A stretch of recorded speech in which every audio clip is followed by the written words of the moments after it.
Hello, everybody. I'm Red Blanchard, and this is on Sunday, February 6th, 2011.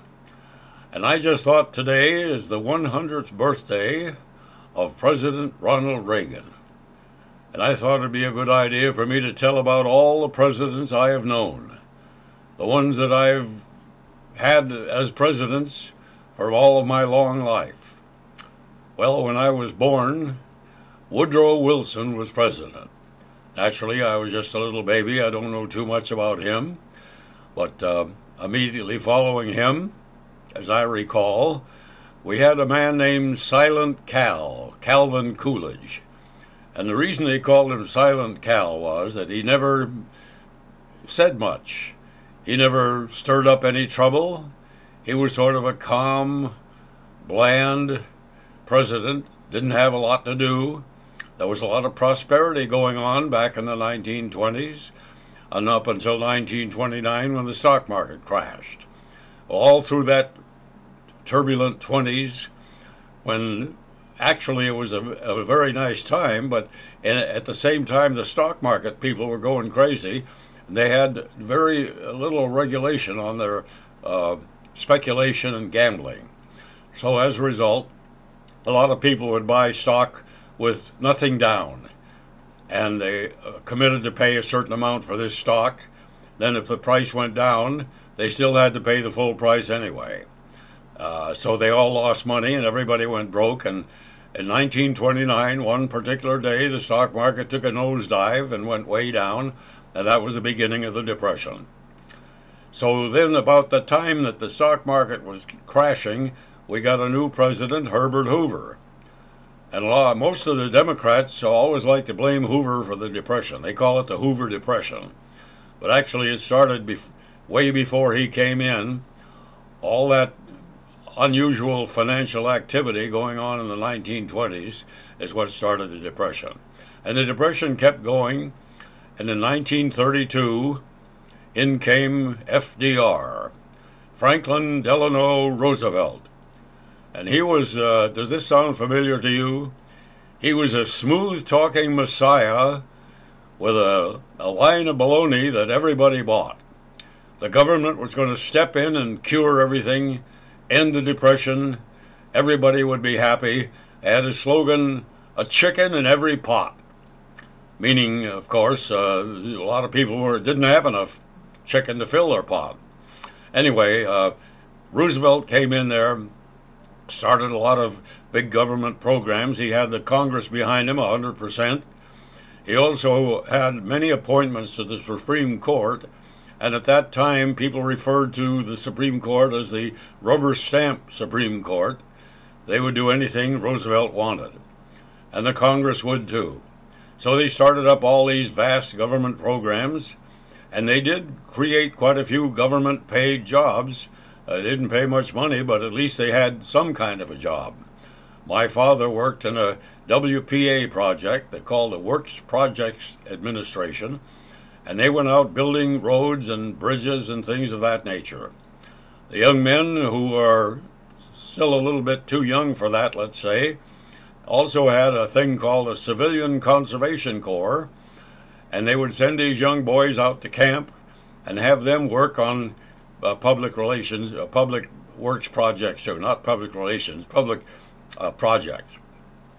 So the CC camps went on for a long time, and so did the Depression. Even with all these works going on, all this government money being spent, all this so-called bailouts, so they didn't call it bailouts back then, but that's what it was.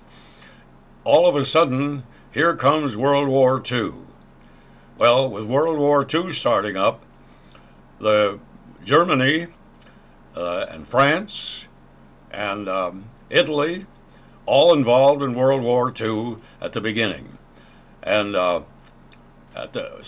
naturally our ally was France and England. And France was overrun by Germany, but anyway, we decided to supply the war material, naturally, for England and for France. And we were known as the arsenal of democracy.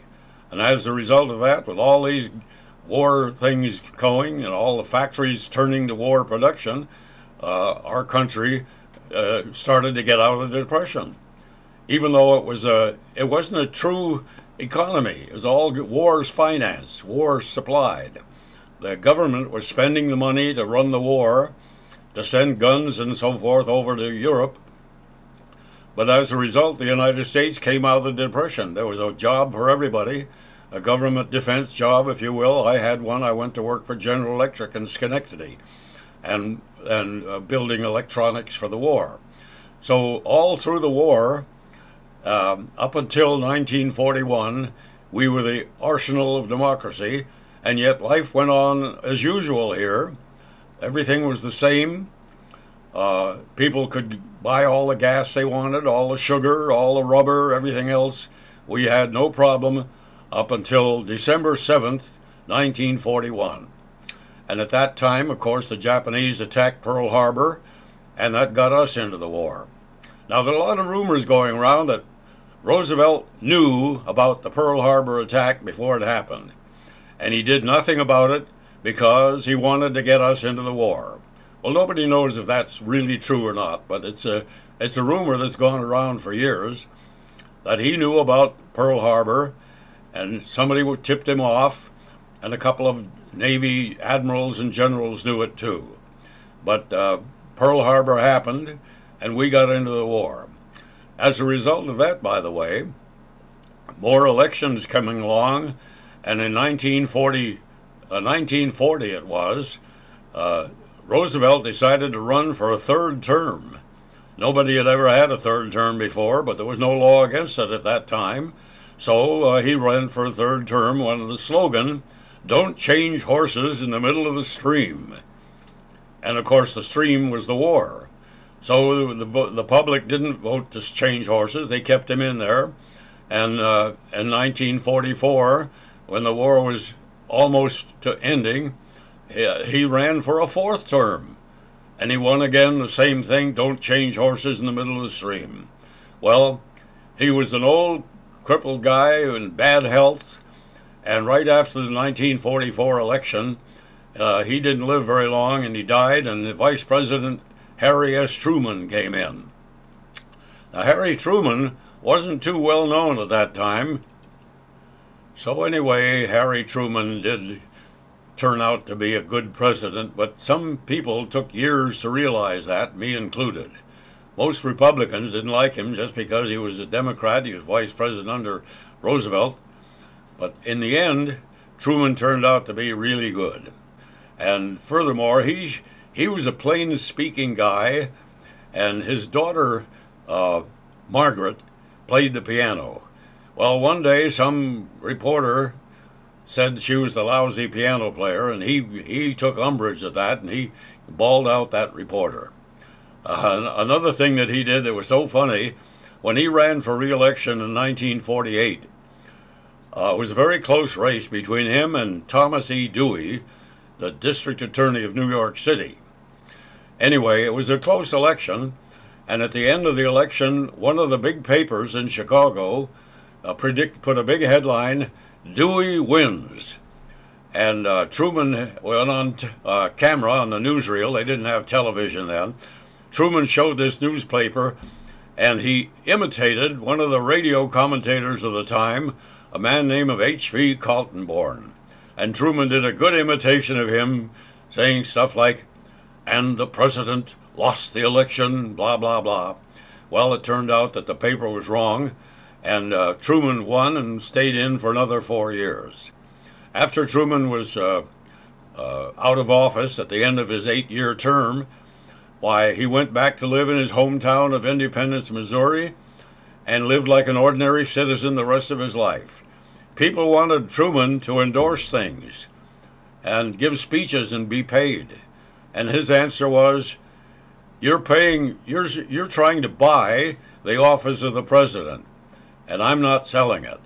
And so he wouldn't make any money out of being an ex-president like so many of them have ever since. Most of the ex-presidents became multimillionaires by charging money to give speeches and so on, but Truman wouldn't do that. And he lived out the rest of his days in this small town of Missouri He drove his own car. He didn't have a chauffeur. He did everything that a normal person would do. And so all Republicans today have a lot of respect for Harry S. Truman. By the way, the S in his middle name did not have a period, and it didn't stand for any name either. It was just a letter S all by itself. That was his official name, Harry S. Truman. Okay, after he, went out of office, the next person to come in there was Dwight Eisenhower. Now, Dwight Eisenhower, of course, had never been into politics at all, but he had been the general in the Army, the supreme commander of the European theater of war. So when the election came along, he was a big war hero, and most people did like him, and he got elected by a large majority. And when he came to be reelected 4 years later, he got reelected by an even bigger majority. He was a very popular president. Now, what Eisenhower did mainly, what he's mainly known for, is the interstate highway system. He pushed that, and he got Congress to approve it, and they built the interstate highway system all the way across the country, which we drive on today. And Eisenhower got reelected, as I say, and on his second time to run, there were sort of an argument about the vice president. He had a vice president, Richard Nixon. And although there was a lot of opposition to Richard Nixon being nominated a second time. So Richard Nixon got on television and gave a speech, which, by the way, they did have television by then. This would have been 1952, I believe. Anyway, Nixon gave his famous checkers speech. And that speech was such a well-known, well-received speech because he said, all these Democrats are criticizing me. They even criticize my poor little dog Checkers. Well, that just resonated with the public, and it resonated with Eisenhower, too, because the next day he came on and said, he's still my boy. And they got reelected with Nixon as the vice president. Now, unfortunately, that didn't pan out in the end, because at the end of Eisenhower's second term, Nixon ran, but was defeated by John F. Kennedy. So he didn't get to come back in until later. He ran another time years later. Well, I'm kind of jumping ahead here because I wanted to mention all the various presidents that I've been under, or the country's been under, ever since I was born in 1920, and Woodrow Wilson was in. I wanted to mention one more thing about Hoover. They didn't seem to appreciate him that much when he was in, but later they built this big dam called, they called it Boulder Dam, but officially the Congress decided to name it Hoover Dam, and that's the official name of it today. Hoover Dam was, of course, was a project that put thousands of people to work. Now, who we got after that? Well, we had Jimmy Carter, of course, and let's see, who have we got now? I better not mention who we got now because we've got somebody there that can't prove who he is. He can't prove where he was born. He can't prove where he went to college. He says he went to Columbia, but everybody that was in his class in Columbia said they never heard of him, and he won't produce any transcripts or anything. So I'm going to leave off of that. But I have a feeling he might be a one-term president too. Anyway, February 6th, the 100th anniversary of President Ronald Reagan, who is universally regarded as one of the best presidents we ever had. He was such a great communicator, such a great personality. I mean, I am very proud to have lived in the country when he was president. And I wish you could too. You people looking at this in the future days, you're going to be looking back through history, and you'll have a hard time to find a better president than Ronald Reagan. And I'm Red Blanchard, and I say so long until the next time.